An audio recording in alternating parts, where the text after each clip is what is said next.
Audiovisual de la UNAD para la audiencia global en línea.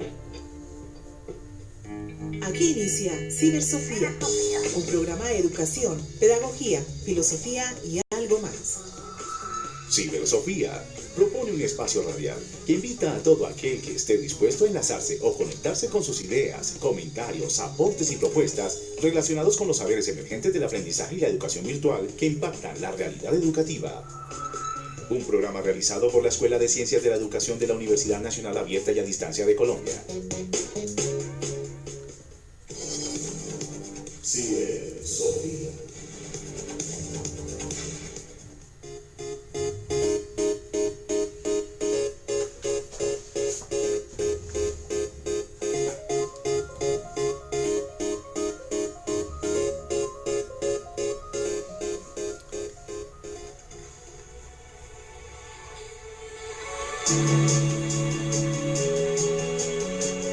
Queridos radioescuchas, a nuestra 13ª emisión de su programa Cibersofía, con la dirección general de la doctora Clara Pedraza, decana de la Escuela de Ciencias de la Educación, la coordinación nacional de Edilberto Lazo y la conducción de Giovanni Salazar y Vivian Rey, damos inicio a Cibersofía, un espacio ameno de educación, pedagogía, filosofía y algo más.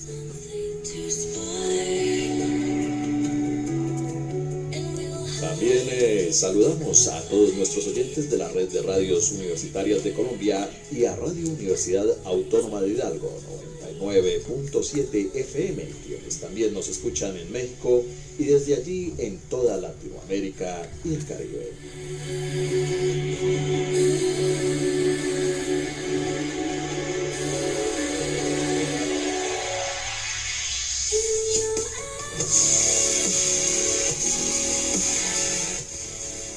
Apreciados radioescuchas, hoy en nuestra mesa de trabajo escucharemos una entrevista realizada al tecnólogo español de la educación, Enrique Martínez Alanova, quien expresó su pensamiento sobre comunicación y educación. Enrique Martínez Alanova es profesor, pedagogo, antropólogo y tecnólogo de la educación, escritor y dibujante, vicepresidente del Grupo Comunicar y subdirector de la revista científica Comunicar. Ha trabajado en todos los niveles de la enseñanza, incluida la educación de las personas adultas, la formación profesional ocupacional y la formación de profesores. Durante algunos años ha trabajado con infancia marginal y dirigiendo servicios de atención al menor. Ha sido fundador y director durante 12 años del Instituto Andaluz de Estudios Empresariales. Fue director durante 6 años de la revista Aularia, de Educación, Creatividad y Medios. Actualmente es uno de los teóricos de la educomunicación más importante de todo el mundo. Bueno, antes de iniciar con nuestro tema de hoy, escucharemos nuestro editorial, un espacio breve de reflexión aquí, en Cibersofía. Editorial.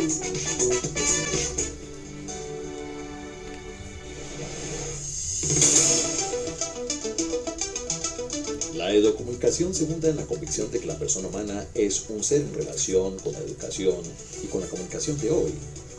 Por lo tanto, estamos ante la existencia de un nuevo sujeto con una nueva percepción del espacio, del tiempo y de la acción. La comunicación se entiende así como un componente del proceso educativo, una modalidad de diálogo, una forma de relación estratégica que se establece entre la educación y la misma comunicación. La educomunicación está presente en la nueva era de los procesos de enseñanza-aprendizaje y por eso pretende una adquisición del conocimiento a través de un proceso crítico-reflexivo. La educomunicación está presente en la nueva era de los procesos de enseñanza-aprendizaje. Se pretende una adquisición del conocimiento a través de un proceso crítico-reflexivo que favorezca la capacitación de la persona mediante el desarrollo de su creatividad, posibilitando la comprensión de la producción social de comunicación. De esta manera, el individuo es capaz de saber cómo funcionan las estructuras, cuáles son sus técnicas y los elementos expresivos que los medios manejan para poder entender los mensajes de forma crítica.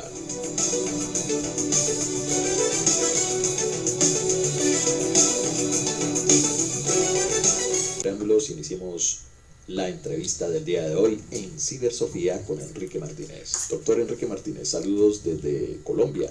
La pregunta es, ¿cómo ha evolucionado la educación en medios en el mundo?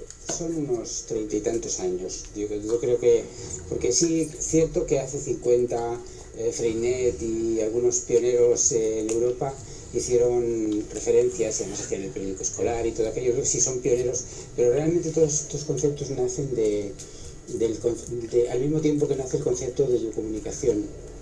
En el año 1975, creo, o 77, lo aceptó la UNESCO, pero antes se lo había encargado la investigación a Mario Kaplún, que a su vez venía viviendo de ideas de Paulo Freire, es decir, que a su vez tenían conexiones con otras gentes de otros lugares, de Canadá, de Estados Unidos. Pero en principio surgió el tema, si era fundamentalmente la comunicación, significa que tanto el educador comunica como el comunicador educa, y sobre todo que hay una interrelación entre emisor y receptor, y si no hay educación. Ese es el planteamiento central. Entonces, claro, aquí necesariamente tienen que entrar los medios, no hay otro remedio. Es decir, Mario Kaplún fue un hombre de radio que pasó inmediatamente a la televisión, cuando la televisión tuvo más auge, y hacían lo que eran políticas comunitarias, de educación comunitaria, a través de la radio, a través de la televisión, pero siendo los receptores a su vez emisores.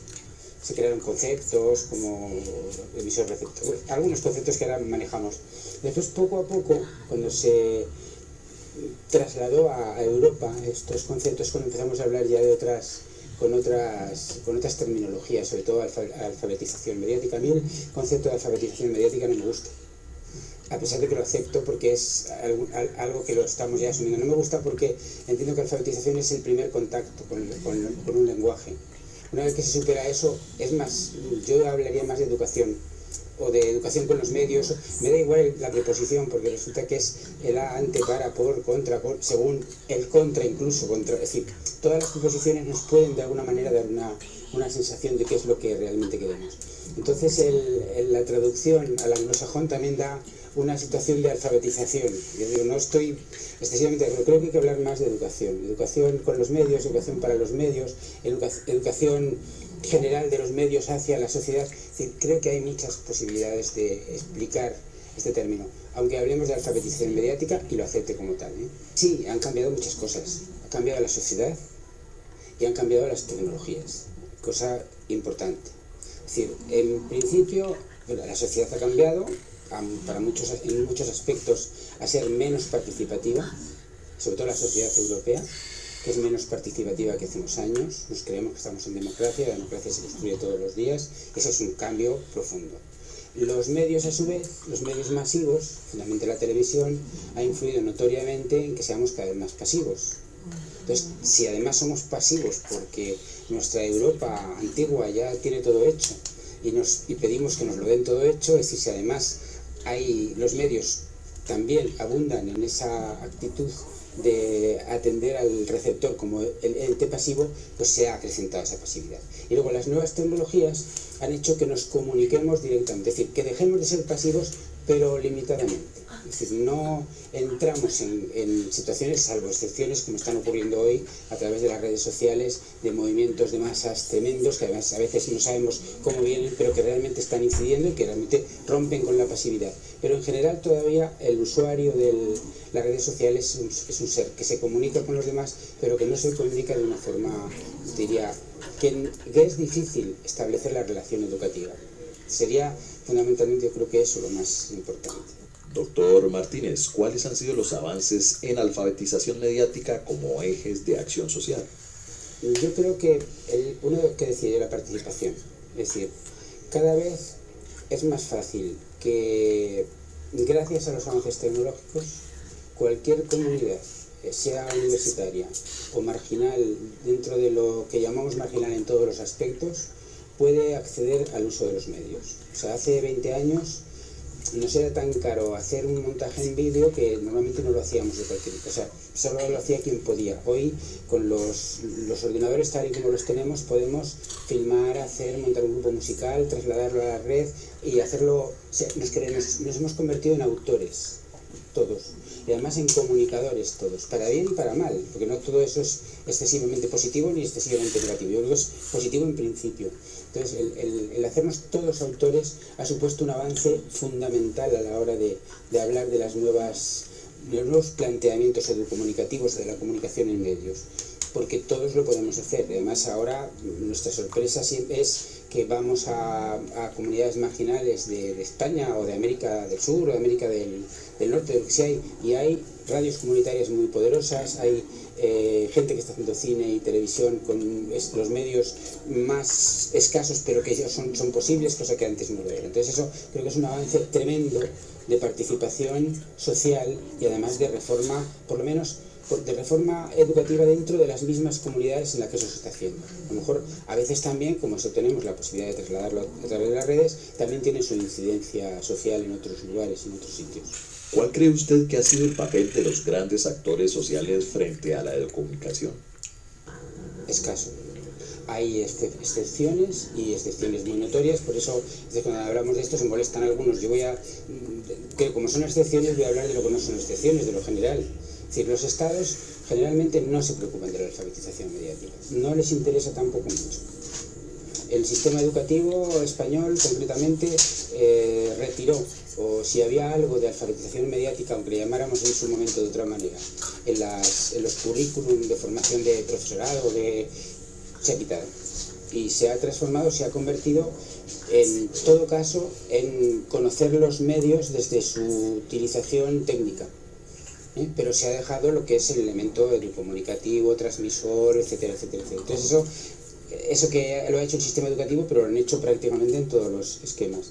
Las mismas asociaciones de telespectadores les preocupa más, por ejemplo, cambiar un segmento dirigido a determinada población del lugar, porque resulta que no es apto o no apto, más que plantearse el sistema educativo. Es decir, o sea, realmente hay cosas, hay elementos.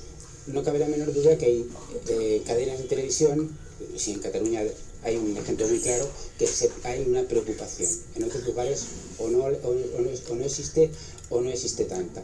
Yo pienso que las cadenas de televisión tienen tanta responsabilidad como yo en la educación del mundo. Digo como yo, como padre, como abuelo, como profesor o como miembro de una sociedad. Las cadenas han dejado esa responsabilidad, mejor dicho, no han asumido en ningún caso esa responsabilidad cuando la tienen, como la tiene cualquier ciudadano. Definitivamente el uso de las nuevas tecnologías implica estar actualizado ante el mare magnum de tanta información, ¿sí o no?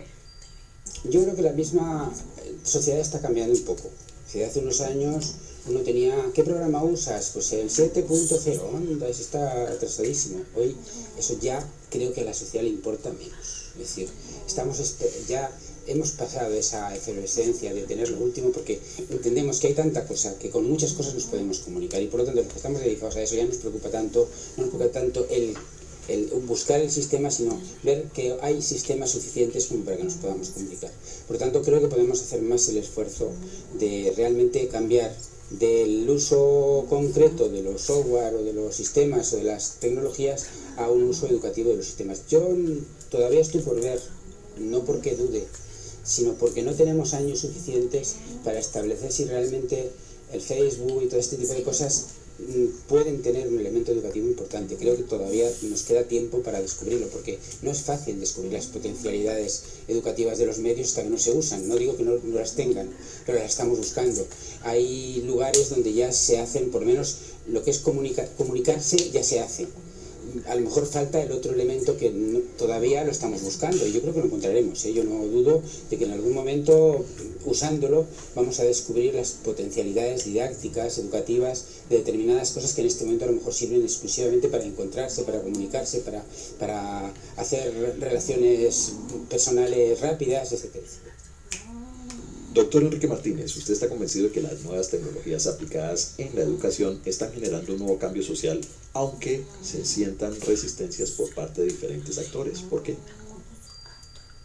Primero, no sabemos qué viene después, porque siempre hay un japonés que está 5 niveles más allá. Entonces, no sabemos lo que nos puede llegar, no lo que viene, porque lo que viene más o menos sabemos. Lo que nos puede llegar, porque hay cosas que a lo mejor nos llegan ya obsoletas, como decía alguien en estos días, y a lo mejor tenemos, pero bueno, lo que sí yo creo es algo de lo que te decía antes. Yo creo que todo esto nos está sirviendo para cambiar, para un cambio profundo por lo menos a los que estamos dedicados a esto.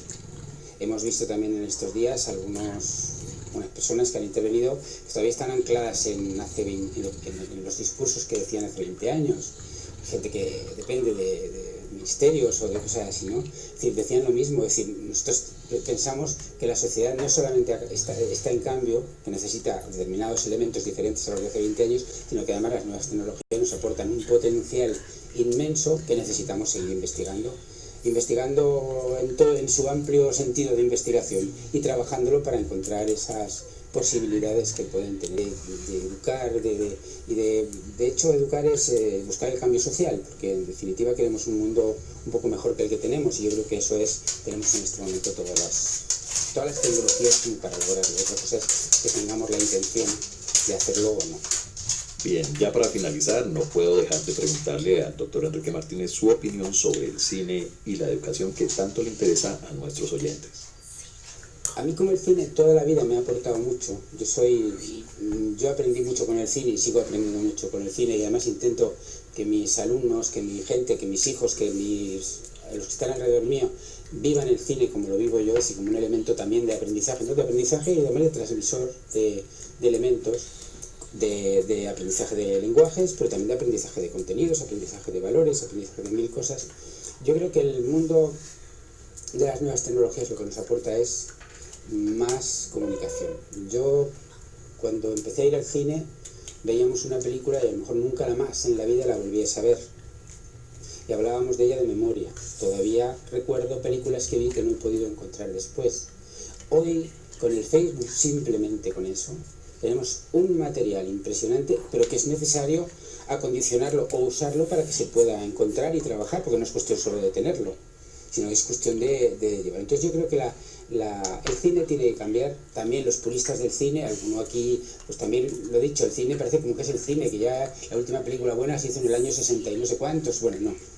La última película buena a lo mejor la tenemos que hacer con una cámara digital, digo, más que con una cámara digital, con un móvil, y a lo mejor resulta que podemos hacer determinado cine que tampoco tiene por qué ser malo, va a seguir siendo cine. Es cierto que el otro es mejor que no desaparezca, pero también es cierto que hay unas posibilidades inmensas con las nuevas tecnologías, y sobre todo no es solamente el hacer cine bueno o malo, sino expresarnos con el cine. Bien, y de esta manera concluimos la entrevista de Enrique Martínez Salanova, uno de los teóricos de la educomunicación más importantes del mundo y que escuchamos aquí en Cibersofía. ¿Sabía usted qué?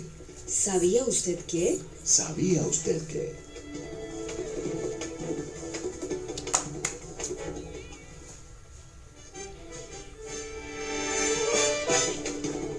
¿Sabe encontrarse en la zona ecuatorial en Colombia no hay estaciones? Sin embargo, se reconoce una época seca y una de lluvia. Además, por la diversidad en altitud de las regiones, en el territorio nacional existen zonas de tierra fría como Bogotá, que se sitúa a 2.600 metros sobre el nivel del mar. ¿Sabía usted que un estudio realizado por una universidad alemana reveló que estar en contacto con alguien estresado hace que el cuerpo responda con ansiedad? Por lo tanto, el estrés es contagioso.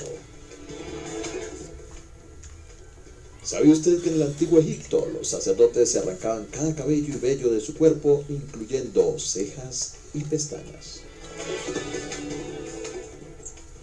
Y después de este sketch, vamos a una pausa institucional.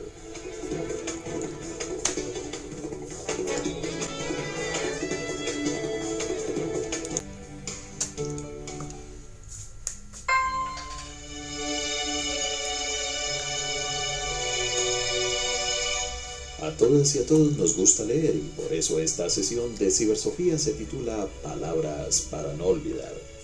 Los recomendados de esta semana son los siguientes.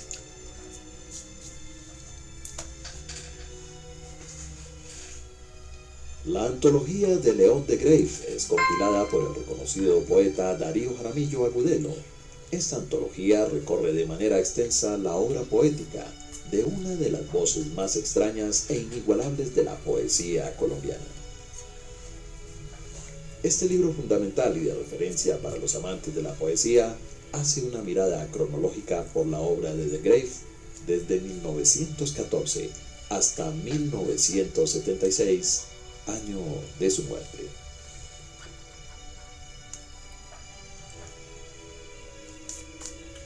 El libro Educación Diferenciada de José María Barrios Maestre muestra los resultados de investigaciones empíricas sobre rendimiento escolar comparado entre escuelas coeducativas y escuelas en régimen de separación por sexo, aunque no hay numerosos indicios de que el dogmatismo educativo actual carece de bases pedagógicas suficientes.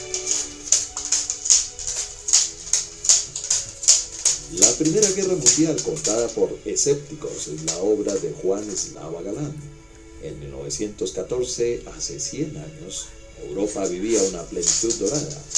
Los adelantos científicos y técnicos prometían un futuro feliz, sin hambrunas ni guerras. Pero un terrorista serbio asesinó, durante un desfile en Sarajevo, al heredero del imperio austrohúngaro y a su esposa. Ese hecho aislado provocó un efecto dominó que arrastró a la guerra a más de 50 países. En 4 años de contienda, la Gran Guerra arrasó Europa y arruinó a los 4 imperios que dominaban la Tierra. Las consecuencias de aquel cataclismo aún perduran en el mundo inestable que hemos heredado, según Juan Slava Galán en su libro La Primera Guerra Mundial contada por escépticos.